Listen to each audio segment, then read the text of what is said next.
এত ভালো না। প্রিয় দর্শক, আশা করি আপনারা সবাই ভালো আছেন।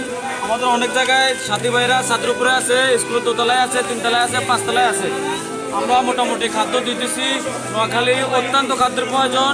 সেনবাগ থানা 3 নম্বর ডুমুরিয়া ইউনিয়ন শাখা, 2 নং ওয়ার্ড, 3 নং ওয়ার্ড, 4 নং ওয়ার্ড, পরিবহন, পল্টি, মতুই, অনেক জায়গায় খাদ্য সংকট, পানি সংকট। আপনারা একটু নোয়াখালীর দিকে খেয়াল করেন। আশা করি আপনারা অবশ্যই এদিকে খেয়াল রাখবেন। আশা করি অবশ্যই সবাই ভালো আছেন, আমাদের জন্য দোয়া করবেন।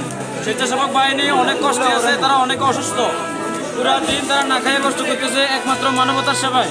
আমরা বাংলাদেশকে ইনশাআল্লাহ বন্যা কবল থেকে মুক্ত করে ছাড়বো। সবাই সবার পাশে থাকুন। আল্লাহ হাফেজ। বেঁচে থাকলে আবার কথা হবে। আলহামদুলিল্লাহ।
রাস্তা যেভাবে আসছি না ওভাবে দেখি, যেভাবে আসছি না প্রথমে ওই রাস্তা দিয়ে দেখি।